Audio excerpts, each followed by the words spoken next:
राजा परीक्षित को भगवान श्री नारायण की कथा ज्ञानी महात्मा श्री सुखदेव के मुख से सुनने में इतना आनंद प्राप्त हो रहा था कि उन्हें तक्षक द्वारा डसे जाने का कोई भय ही न रहा। वे भगवान श्री नारायण के चरणों में ध्यान लगाए हुए अत्यंत आनंद पा रहे थे। श्री सुख जी महात्मा बोले, हे राजन, दूसरी बार जब अक्रूर जी ने जल में गोता लगाया तो उन्होंने देखा कि शेष शैया पर श्री नारायण जी लेटे हुए हैं। जगत माता श्री लक्ष्मी जी उनके चरण दबा रही थी। उनके चतुर्भुज रूप स्वरूप पर शेष जी अपने फण की छतरी लगाए हुए हैं। सिर पर मोर मुकुट, हाथ में शंख, गदा, चक्र और पद्म धारण किए हुए हैं।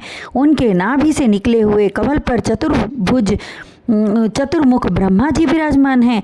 शिव, वरुण, कुबेर, इंद्र, यक्ष, गंधर्व, विद्याधर, दिक्पाल, योगीश्वर, नारद, भृगु, सनकादिक, गरुण, आठों वसु, ध्रुव, प्रहलाद आदि उनकी स्तुति कर रहे हैं।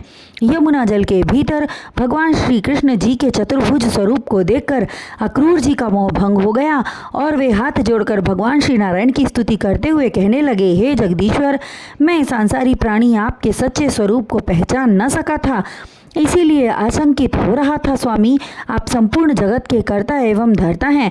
प्रलय काल के समय हर्ता बनकर समस्त सृष्टि को अपने विराट स्वरूप में लीन कर लेते हैं। हे भगवान, सृष्टि में सब नाशवान हैं, केवल आप अनित्य हैं। मैं आपको नमस्कार करता हूँ। आप ही देवता, असुर, किन्नर, यक्ष, गंधर्व, शिव, ब्रह्मा तथा सभी जीव आप ही हैं। आपने दुष्टों का संहार करने के लिए पृथ्वी पर अवतार लिया। जब पृथ्वी को पाताल लोक में ले जाकर हिरण्याक्ष ने रख दिया था, उस समय वाराह रूप धारण कर आपने पृथ्वी को जल से बाहर निकाला। भक्त प्रहलाद की रक्षा के लिए नरसिंह स्वरूप धारण किया। मैं आपकी माया से मोहित होकर संसार बंधन में बंधकर भटक रहा हूँ। मुझ पर कृपा करके अपनी भक्ति प्रदान करें। अब मुझे विश्वास हो गया है कि मथुरा में कंस द्वारा आपका कोई अनिष्ट न होगा। मैं आपको बारंबार प्रणाम करता हूँ।